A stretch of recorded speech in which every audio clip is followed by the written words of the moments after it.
Bueno, estamos con difracción de rayos X. Habíamos analizado el fenómeno de difracción producido por los rayos de luz, que son ondas electromagnéticas en la franja de la luz visible. La longitud de onda de estos rayos de luz está en el orden de los 400 a 800 nanómetros. Quiere decir que están por debajo del micrómetro su longitud de onda. Es una longitud pequeña, ¿eh?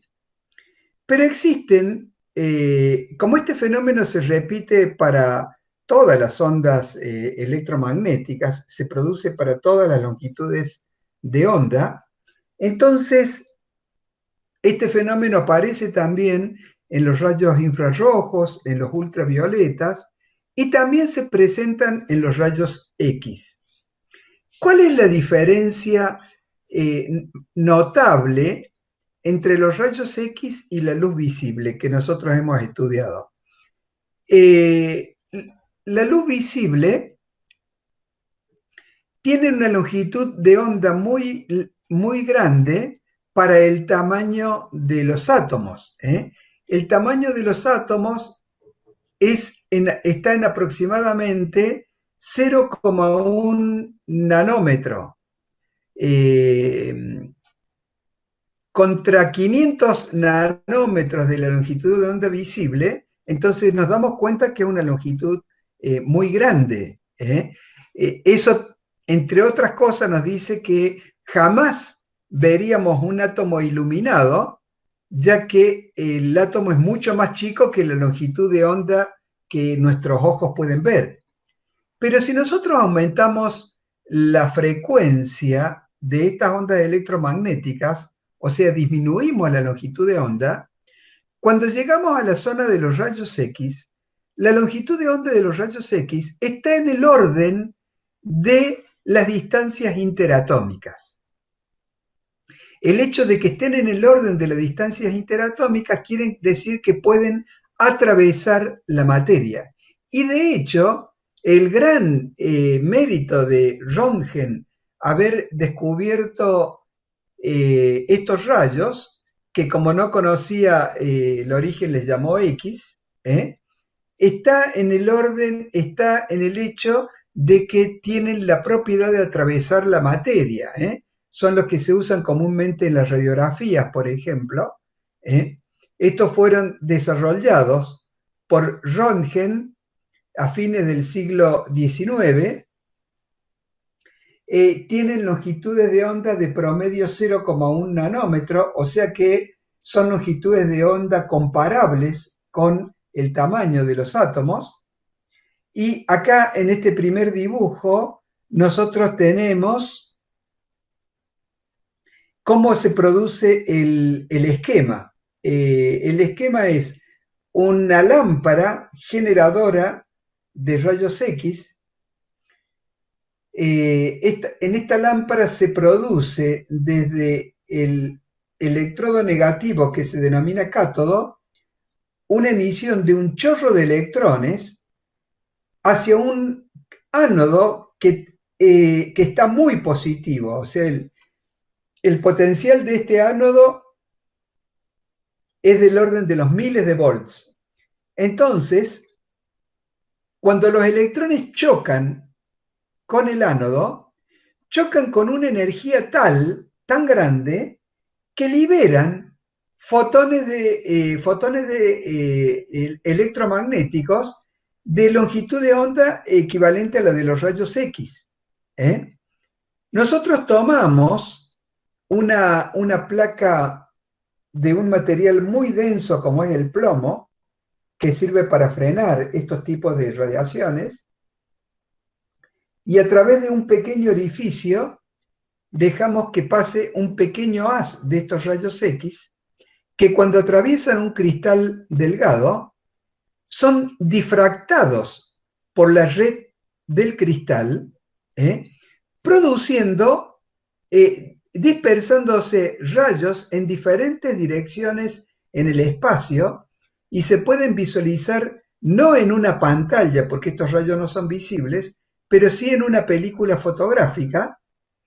Y esta dispersión de rayos, cuando la estructura es de un cristal, no está orientada al azar, sino que tiene un determinado patrón. ¿Eh? Por ejemplo, si este cristal es el cuarzo, tenemos acá el patrón que tiene el cristal de cuarzo. ¿Eh? Este es un patrón típico de difracción producido por un cristal de cuarzo.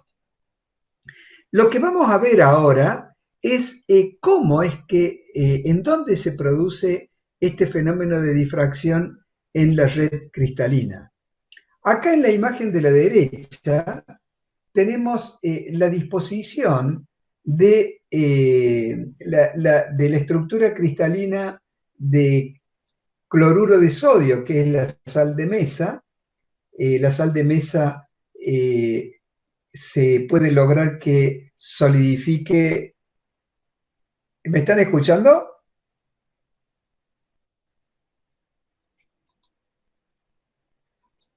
Díganme por favor si se escucha, gracias.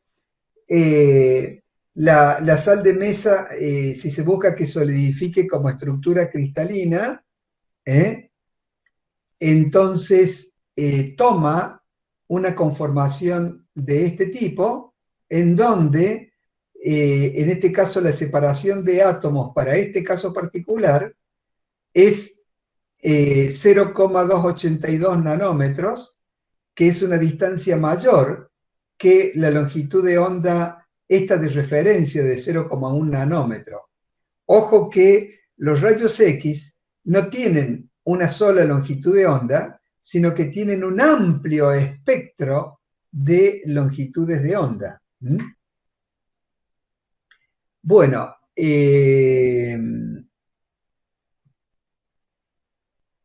¿cómo se produce este fenómeno de difracción? Bueno, vamos a suponer acá en la parte A de la figura, en el dibujo A, mejor dicho,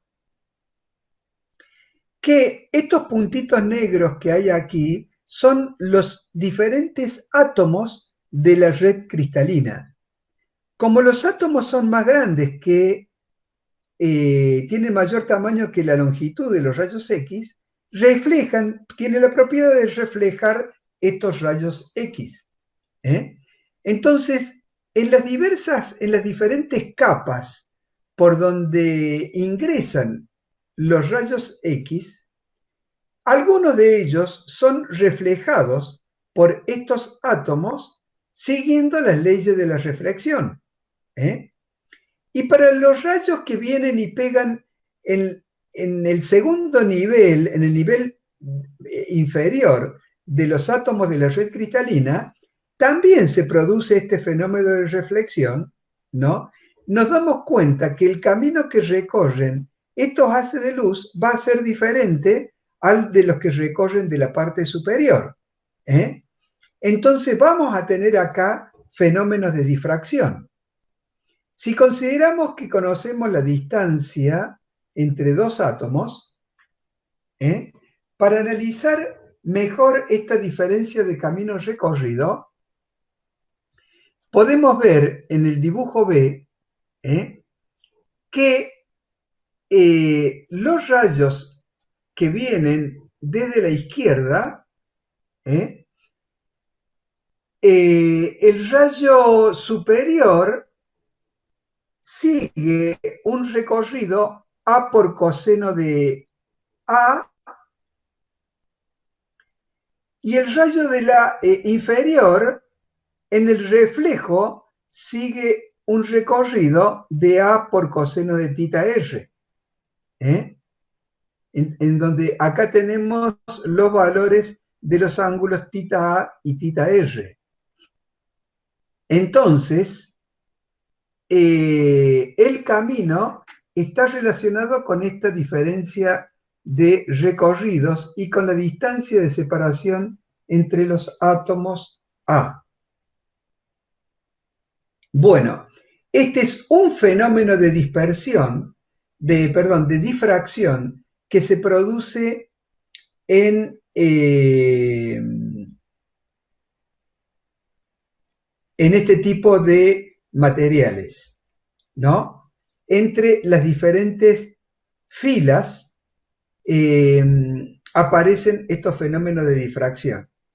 Pero si nosotros lo analizamos a la estructura cristalina verticalmente, acá lo hemos analizado con planos de átomos dispuestos en forma horizontal. Si analizamos los átomos dispuestos en forma vertical, vamos a analizar que cuando tenemos dos átomos adyacentes verticalmente, estando separados estos átomos por una distancia que puede no ser igual a A, entonces la llamamos D, ¿eh?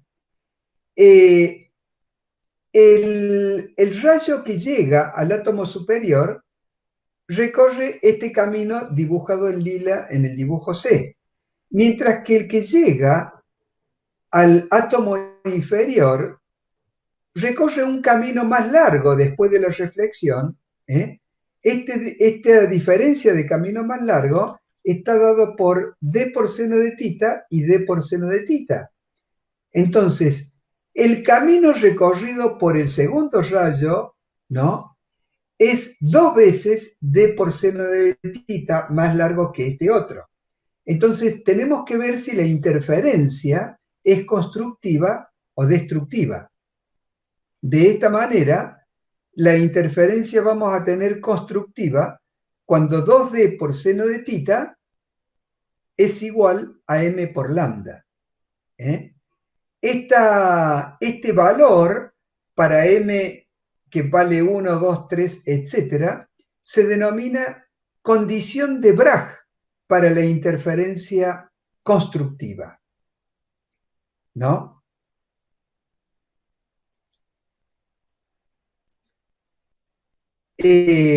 Condición de Bragg para la interferencia constructiva. Entonces, cuando se produce esta interferencia constructiva, se produce para un determinado ángulo tita, o sea, va a haber determinado ángulo tita para el cual se produce esta interferencia. A este ángulo, en el cual se cumple esta expresión, se lo suele denominar ángulo de Bragg. Como esta es la condición de Bragg, a ese ángulo se lo suele denominar ángulo de Bragg. Antes de seguir con esto, podemos ver otras formas de representar estos fenómenos de difracción. Acá lo hemos representado en el primer dibujo horizontalmente, en el tercer dibujo lo hemos representado verticalmente, pero también pueden estar en diferentes planos inclinados que se producen en la red cristalina. Por ejemplo, fíjense que acá tenemos otros planos que podemos marcar en la red cristalina.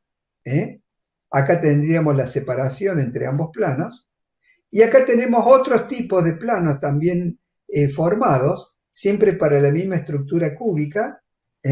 Y tenemos otra distancia de separación para este tipo de planos. O sea que estos fenómenos de interferencia se producen simultáneamente para todos los planos posibles que pueda haber.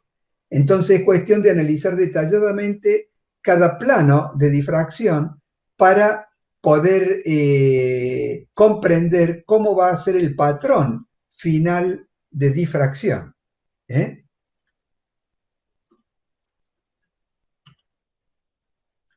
Muy bien, aquí tenemos un ejemplo de un fenómeno de difracción, aprovechando esta condición de Bragg, ¿no? Estas son fotografías de este fenómeno de difracción, ¿no? Efectuadas por el Curiosity. El Curiosity es un satélite que ha estudiado o está estudiando a Marte. No sé si está todavía en funcionamiento, pero estudia lo que ocurre en Marte. Es un satélite, perdón, es un vehículo, ¿no? que anda por Marte, recoge muestras del suelo y tiene un difractómetro en su interior en donde analiza este fenómeno aprovechando el fenómeno de difracción, eh, analiza el tipo de material que tiene la muestra que ha recogido. Como pueden ver, estas dos muestras son de dos lugares diferentes, tierra de Rocknes y en la zona llamada de John Klein. La diferencia que hay entre ambos materiales es que en este segundo de material tiene acá una banda más iluminada que acá no tiene, y esto refleja evidencias de filosilicatos. Es un ejemplo de aplicación de este fenómeno de difracción. Esta difracción de rayos X es muy útil para el estudio de materiales. Esta serie conocida CSI es usada comúnmente para detectar los componentes de alguna muestra pequeña. Eso es real. Acá tenemos el dibujo de un aparato de difracción, un difractómetro, en este caso lo llamamos difractómetro. Digamos, ¿en qué consiste este difractómetro? Bueno,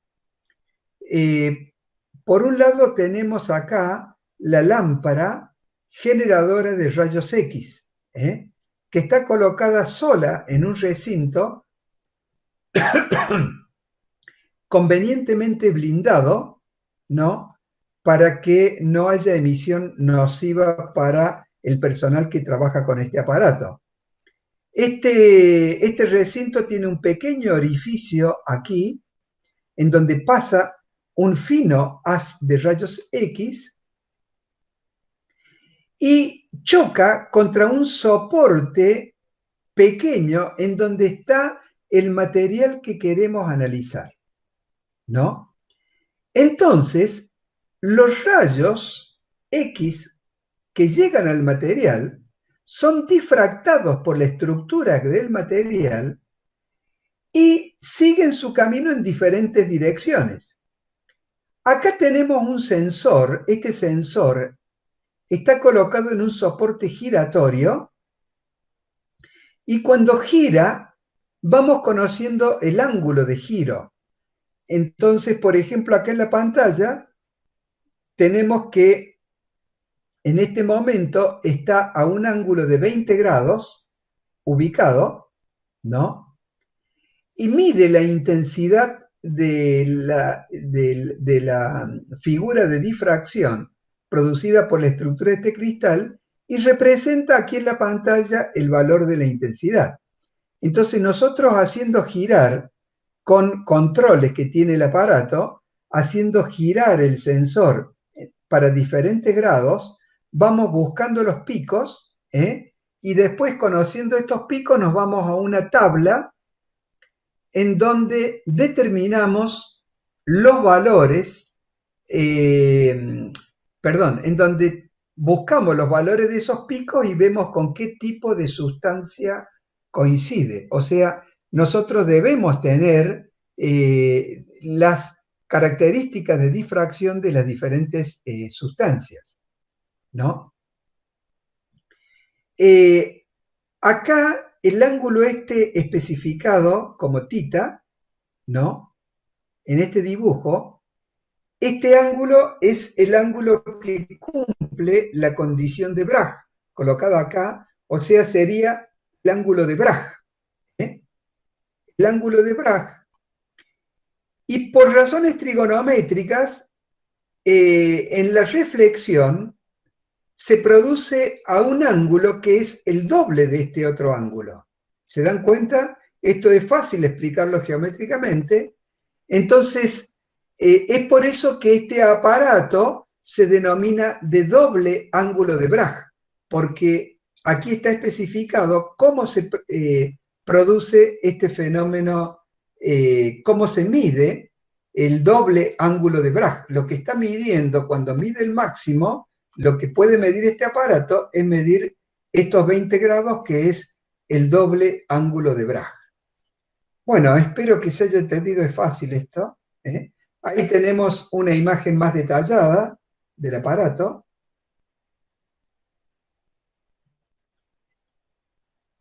Y acá tenemos un esquema similar al que puede dar este aparato, ¿eh? Entonces acá tenemos un gráfico en donde en ordenadas va a colocar la intensidad de la refracción detectada por el sensor, ¿eh?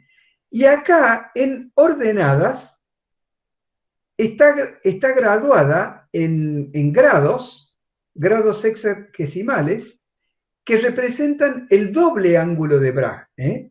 O sea, grafica a cuántos grados se van produciendo los máximos. Entonces, en un difractograma, lo que se muestra es representaciones del doble ángulo de Bragg. Entonces, se compara esto con los difractogramas de diferentes materiales y se puede ver qué tipo de composición tiene este material, ¿eh? Entonces, esto se emite en un gráfico o en una pantalla a través de un instrumento similar a este, ¿no? Este es uno que he encontrado por ahí para colocar de ejemplo de cómo funciona este tipo de fenómeno. Bueno, tenemos por último la difracción producida por aberturas circulares, ¿eh? Difracción producida por aberturas circulares. El estudio de estos fenómenos de difracción es interesante porque todos los sistemas ópticos, eh, cámaras fotográficas, telescopios, microscopios, etcétera, todos sufren de una u otra forma fenómenos de difracción. Entonces, nosotros, cuando tenemos un punto luminoso en una imagen, lo que se va a ver en el detector, que puede ser en el ojo o en el sensor de la cámara, no es una figura igual a la que se ve acá, sino que se va a ver la figura más una serie de líneas de difracción, que en este caso, como la abertura es circular, son líneas circulares, ¿eh? Debido a la particular importancia que tiene el disco central iluminado, que es el que usamos para el análisis, a este disco se lo denomina disco de Airy, ¿eh? Entonces acá tenemos una fotografía típica donde tenemos un patrón de difracción producido por una abertura circular, ¿eh? Y acá tenemos otra figura, esta me parecía más completa, ¿eh? De este fenómeno. La diferencia es que esto fue tomado en un laboratorio moderno y esta es una foto más antigua. Se pueden calcular perfectamente las intensidades de las diferentes franjas y se pueden calcular los valores, las distancias entre las diferentes franjas. Por ejemplo, para la primera franja, el seno de tita 1 va a ser igual a 1,22 por lambda sobre d. O sea, que si nosotros conocemos lambda y d, podemos calcular el tita 1 de la primer franja del patrón de difracción, ¿eh? Y si nosotros no conocemos lambda, despejamos lambda de esta expresión, medimos la distancia entre el centro y la primera franja, llevamos esa distancia para calcular el valor de tita 1 y hallamos el valor de la longitud de onda. O sea que pueden ver que es muy sencillo el cálculo, ¿eh? Entonces, aquí están dadas para las tres primeras franjas cómo se lo calcula. La metodología para llegar a estos resultados escapa a nuestro alcance por este momento. Acá vemos la importancia que tiene este fenómeno de difracción. Acá, en esta primera imagen, tenemos que las aberturas, tenemos una imagen producida por 4 aberturas, en donde las aberturas son muy pequeñas. Al ser muy pequeñas, aumenta el diámetro del disco de Airy y se producen una gran cantidad de franjas de difracción. Si nosotros vamos agrandando la abertura circular, vamos viendo que comienza a aumentar el poder de resolución porque van disminuyendo las franjas de difracción y va disminuyendo el tamaño del disco de Airy. Y acá, para el caso de una abertura grande, ya vemos, digamos, perfectamente diferenciados estos 4 orificios luminosos que acá no se los podía detallar abiertamente, claramente. Esto yo voy a aprovechar para asociar. Ustedes pueden haber visualizado esta situación si ustedes han viajado de noche en un vehículo por una ruta recta. Cuando viene un auto de lejos aparece como una sola luz, pero en realidad son 2 faros. ¿Pero por qué lo vemos como uno solo? Porque vemos algo parecido a esto. Al estar lejos, la red de difracción hace que nuestra vista confunda la fuente luminosa con una sola. A medida que se va acercando, comienzan a separarse la iluminación de ambos faros, y cuando ya está a una cierta distancia, vemos nítidamente que son 2 faros de luz. Muy bien. Bueno, otra aplicación de los fenómenos de difracción e interferencia se produce, por ejemplo, en la construcción de telescopios y radiotelescopios, ¿no? En este caso, en este primer dibujo, son radiotelescopios, un radiotelescopio que está en la zona de Socorro, Nuevo México, ¿no? Están dispuestos en 3 líneas a 120 grados entre sí, y la señal del radio de cada uno de estas antenas son sumadas, o sea, para que interfieran entre sí y para ver el patrón de interferencia. Por supuesto, estas detecciones hay que llevarlas siguiendo un camino óptico o eléctrico que sea el mismo para todas, para no introducir errores por la diferencia de caminos recorridos.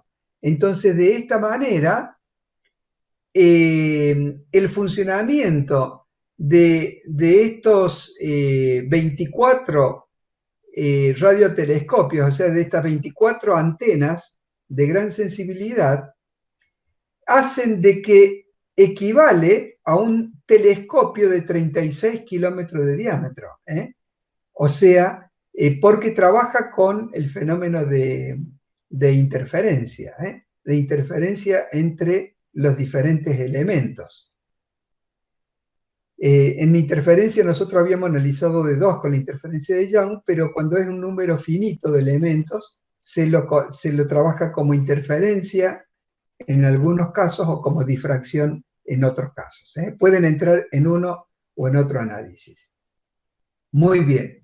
Y acá en esta segunda imagen tenemos interferometría óptica, en donde tenemos algo similar a esto, pero con telescopios, 4 telescopios de 8,2 metros. Estos son famosos, están en el Cerro Paranal en Chile. Entonces se envía la señal por fibras ópticas para que se produzca el fenómeno de interferencia, y al funcionar y estudiar con los fenómenos de interferencia, equivaldría el estudio a un solo telescopio de 130 metros de diámetro. O sea que, digamos, es bastante poderosa el poder de resolución del conjunto.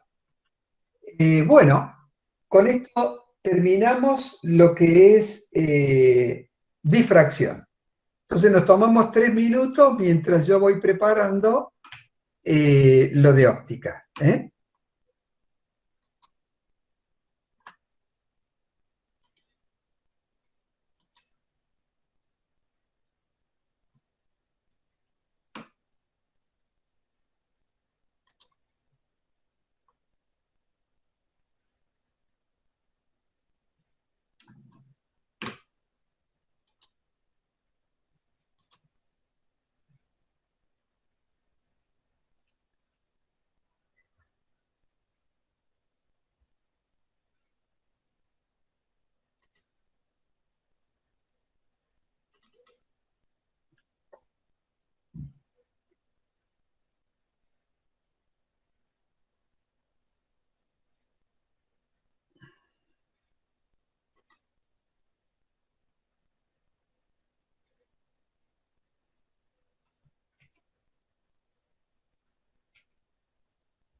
Bueno, vamos entonces con el fenómeno de polarización.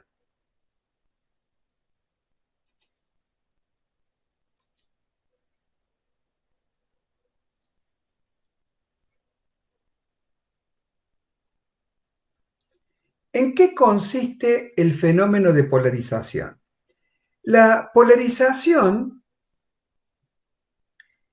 las ondas electromagnéticas son ondas transversales, o sea que la perturbación se mueve en forma perpendicular a la dirección de propagación, y esta perturbación son variaciones de campos eléctricos y magnéticos, a los cuales le simplificamos el análisis como solo de campos eléctricos, para poder comprender mejor estos fenómenos. Entonces, los campos eléctricos van oscilando en un plano que es paralelo a la dirección de propagación de la onda. Este plano, nosotros tenemos acá este primer dibujo. Este plano puede ser un plano vertical, como está colocado acá, o sea que la variación de la intensidad de campo se produce en el eje Y. Puede ser horizontal, en donde la componente de campo va variando solamente la componente Z, porque se mueve en el plano XZ, este se movía en el plano XY. Entonces,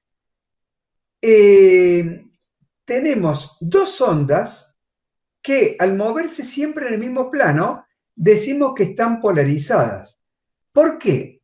Porque la luz que llega de cualquier emisor de luz, son ondas de luz que se van produciendo por algún fenómeno físico y van saliendo al azar en diferentes direcciones. Quiere decir que simultáneamente nos van a llegar ondas de polarización vertical, horizontal e inclinada con diferentes ángulos de inclinación. Ese tipo de onda de luz son ondas normales que le llamamos no polarizadas, porque la polarización viene en diferentes sentidos y son tan rápidas que digamos que es todo un embrollo de ondas que viene simultáneamente de un emisor.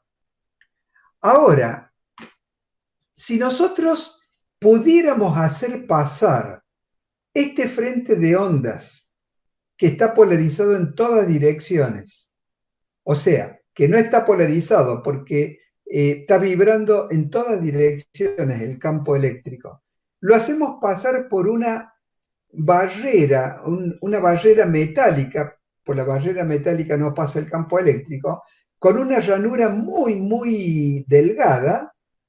Entonces, por esta ranura van a pasar solamente las ondas que vibran en la dirección vertical de la ranura. Entonces, ¿qué es lo que está haciendo esta barrera? Está polarizando la luz incidente. O sea, llega luz no polarizada a esta barrera y sale por la ranura luz polarizada. Esto que hemos especificado así esquemáticamente con una sola ranura, en realidad hay filtros que tienen un gran número de ranuras dispuestas paralelamente una al lado de la otra. Entonces el rendimiento del filtro aumenta respecto a este sistema, ¿no? De hecho, que se aprovechan algunas veces la constitución de algunos cristales ¿eh? Que tienen características transparentes en determinadas condiciones para polarizar la luz y para formar lo que se llama como filtros polarizadores. Como los filtros polarizadores dejan pasar una cantidad de luz menor que la incidente, lógicamente, porque deja pasar solamente los que vibran en una dirección, entonces la intensidad se ve atenuada de la luz polarizada respecto de la luz incidente. Esto hace que cuando se pudieron construir estos filtros polarizadores a menor costo, se construyan lentes de sol, anteojos de sol, eh, con un filtro polarizador. Entonces, sin tener ningún color en particular, dejan pasar solamente una porción de esta onda de luz. Bueno, para analizar esto, nosotros definimos el campo eléctrico como E de xt por J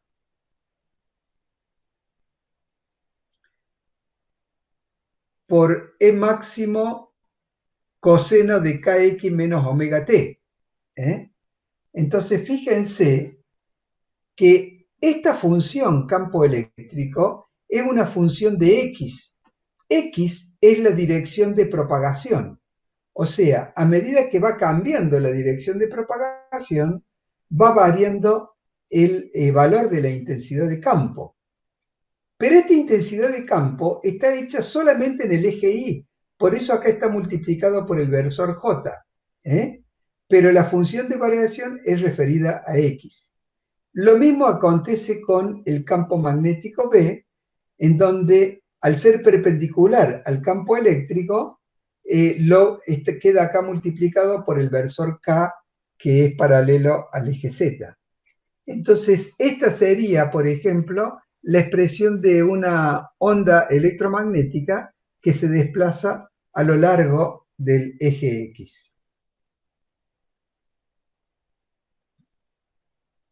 Bueno, tenemos filtros polarizadores.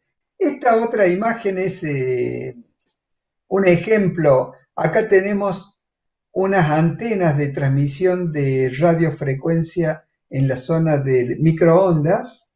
Eh, la emisión de ondas de una antena es siempre polarizada, O sea que todas las antenas de radio son emisoras polarizadas, perdón, son antenas polarizadas. De esta manera, no se ve en la figura, pero si tuviéramos una antena de una radio de FM, esta antena sería una barra vertical. Entonces, las ondas electromagnéticas de FM vienen polarizadas verticalmente. Quiere decir que nosotros para detectarla debemos colocar una antena vertical que es la que nos va a aprovechar la polarización vertical de esta otra antena. Y si ponemos una antena horizontal, teóricamente no vamos a recibir nada porque no hay efecto de polarización vertical sobre una dirección horizontal. En la práctica se puede escuchar algo, pero eso es debido a que estas ondas de radio rebotan en diferentes lugares y en algunos el rebote puede cambiar la dirección de modulación del campo eléctrico. Y en esta segunda imagen habla de la emisión incandescente de una lámpara esta emisión es totalmente no polarizada. Bueno, acá se ve cómo actúa un filtro polarizador. La luz que viene incidente tiene la vibración de los vectores campo eléctrico en todas las direcciones, ¿eh? Y cuando pasa a través de este filtro polarizador, que el que lo desarrolló por primera vez le puso el nombre de Polaroid, como se ve, las frecuencias que tienen componente horizontal va disminuyendo su valor hasta hacerse prácticamente cero a la salida. Y las que tienen modulación vertical son atenuadas un poco, pero mucho menos que las otras. Entonces la luz que sale prácticamente totalmente polarizada en forma vertical. ¿Mm? Muy bien. Nosotros en esta imagen tenemos que los rayos de luz vienen acá de izquierda a derecha. La luz incidente está polarizada en todas direcciones. Cuando pasa por un filtro polarizador, nosotros le conocemos el eje al filtro polarizador, que es el eje, es la dirección por la cual va a pasar, digamos, la luz. Al pasar solamente por esta dirección queda polarizada. Y a esta luz polarizada la podemos detectar con un detector, con una fotocelda en este caso. Aquí tenemos ejemplos de anteojos de sol constituidos por filtros polarizadores, y acá se nota cómo cuando se cruza a 90 grados, los dos ejes de polarización están a 90 grados entre sí y producen un bloqueo absoluto de la luz a través de los dos lentes. Bueno, si nosotros llamamos a phi al ángulo entre el eje polarizador y el analizador, fíjense que una contextura igual a la del filtro polarizador que tenemos acá, hemos colocado de este otro lado antes del sensor y lo llamamos analizador. Si la dirección de los dos filtros es la misma, la intensidad transmitida por el segundo filtro va a ser máxima, va a ser prácticamente toda la que sale del primer filtro.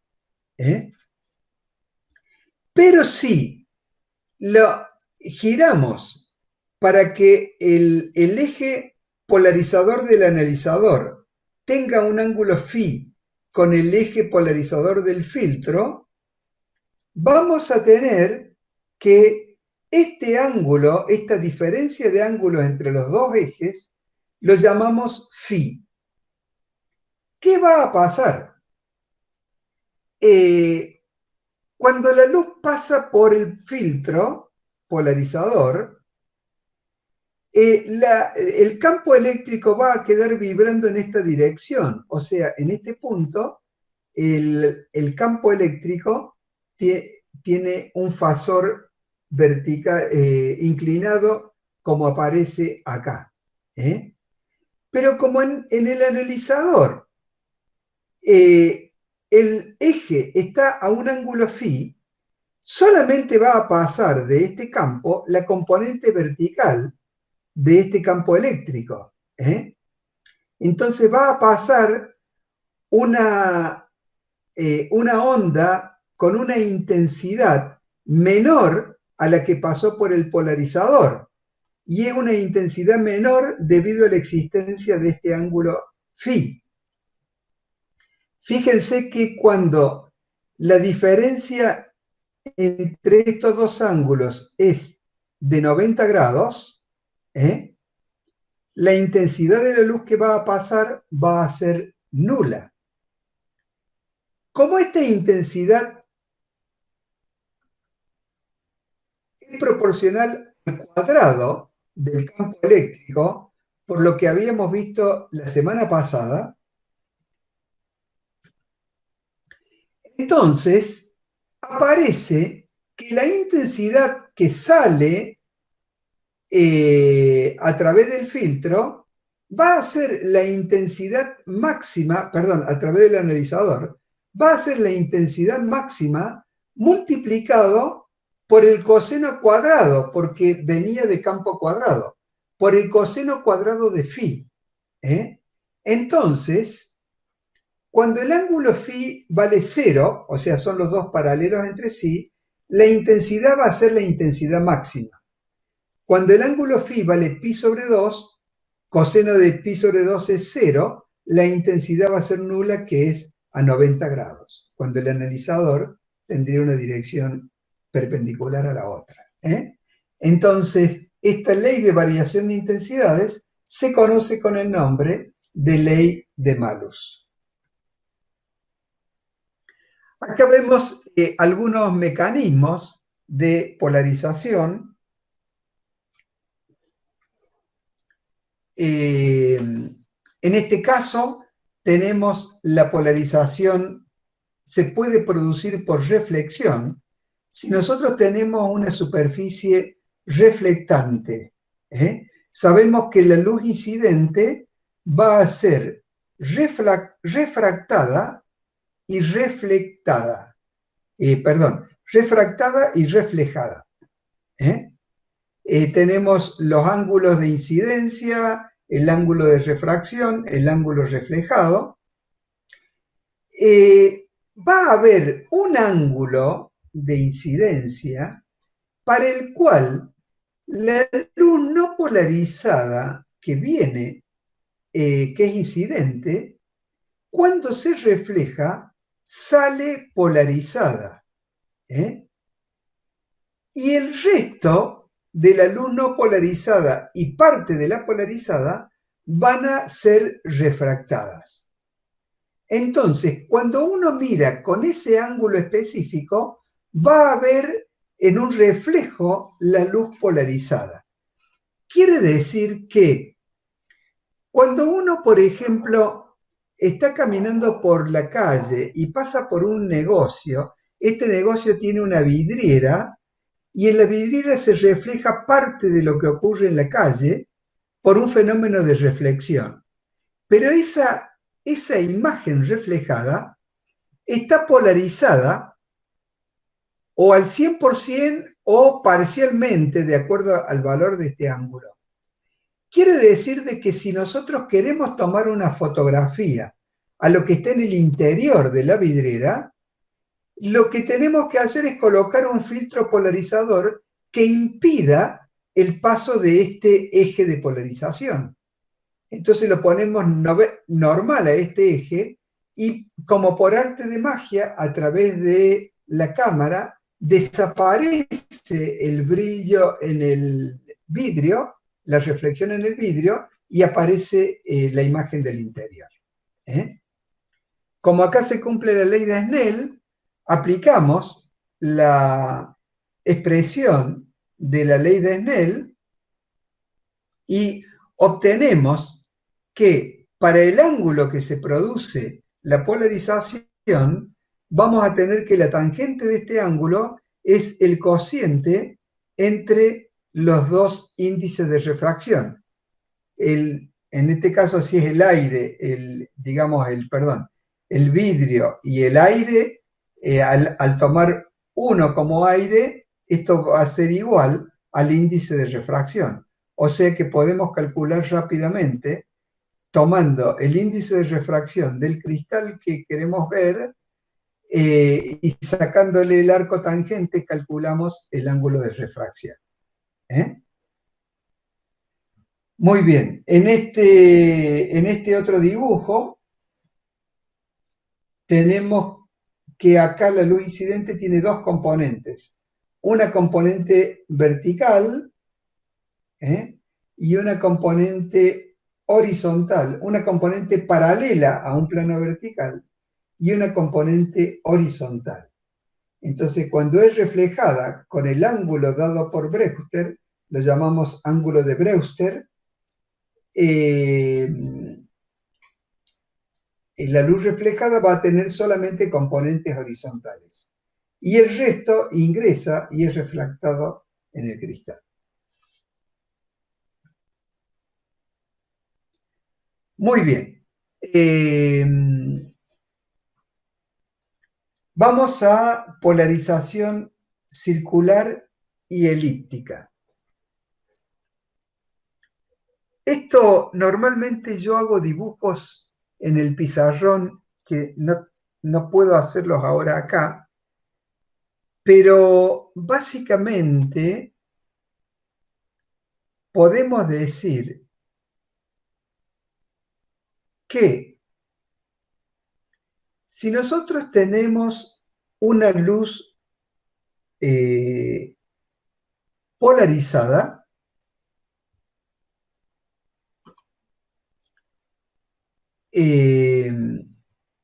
esta luz está formada por un fasor campo eléctrico que está ubicado acá.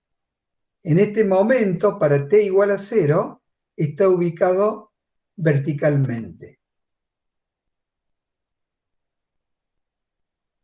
Acá hay un problema, porque cuando definimos fasores, dijimos que los fasores giran en sentido antihorario. Y esta explicación la ha hecho en sentido antihorario, horario. Pero bueno, vamos a explicarla con este elemento como está acá en el libro.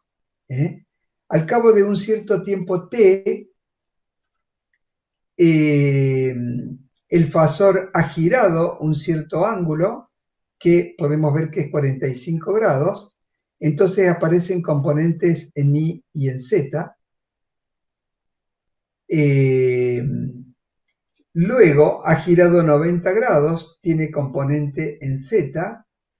Cuando gira 135 grados, tiene componentes en E y en Z nuevamente. Cuando gira 180 grados, tiene componentes en I, y así sucesivamente. Esto es la polarización circular. A diferencia de esta polarización, que la llamamos polarización lineal, para distinguirla de la otra, en la polarización lineal, el vector campo eléctrico va vibrando siempre en la misma dirección, paralelo a sí mismo. Es el plano de polarización. Esto determina el plano de polarización, y esta polarización la denominamos lineal. Existe otro tipo de polarización que la denominamos circular, que es lo que explica acá. Ahora, ¿cómo explicamos? Eso es lo que necesito hacer unos dibujos. Lo voy a tratar de explicar a ver si se hacen a la idea. Eso es lo que esta polarización circular, la vamos a construir nosotros. Supongamos que tenemos dos rayos de luz polarizados. Acá este dibujo lo vamos a tomar parcialmente. Vamos a suponer que tenemos un rayo que está polarizado verticalmente y un rayo que está polarizado horizontalmente. Por el principio de superposición, se superponen estos dos rayos y forman esta vibración en este ángulo, en este plano inclinado, que es el plano de polarización, que aparece como resultado de la componente de la polarización vertical y de la polarización horizontal. Pero esta suma, esta superposición de estos dos campos que yo he hecho, en esta superposición los campos están en fase, o sea que el ángulo este kx menos omega t va a ser el mismo para los dos rayos de luz que son diferentes. Entonces, la suma y resta va a estar siempre en este ángulo que consideramos acá. Pero si nosotros tenemos que un rayo de luz tiene esta fase y el otro rayo de luz está desplazado 90 grados de esta fase, ¿no? Ya ahí la cosa cambia. No va a oscilar en un plano, es luz polarizada, pero no va a moverse en un plano, sino que va a girar alrededor del eje de propagación, por el desfasaje de 90 grados que hay entre los dos rayos de luz. Entonces, cuando tenemos dos rayos de luz que están en fase, la polarización se produce en un plano, es lineal. Cuando están en dos planos diferentes, pero desfasados 90 grados, la polarización es circular. Entonces, la polarización es circular solamente cuando el desfasaje entre los dos campos está a 90 grados. Cuando está a 0 grados, es en un plano. Y cuando está en una zona intermedia entre 0 grados y 90 grados, bueno, ahí en ese caso denominamos a la polarización elíptica, porque el fasor va a tomar un valor máximo en una dirección, va a ir cambiando su módulo hasta tomar un valor mínimo en una dirección perpendicular y así sucesivamente. La punta del eje del vector campo va a dibujar una elipse. Por eso se llama polarización elíptica. Entonces, la polarización lineal y la polarización circular son casos particulares de la polarización elíptica. Muy bien, con esto hemos terminado la clase de óptica ondulatoria que comenzamos la semana pasada.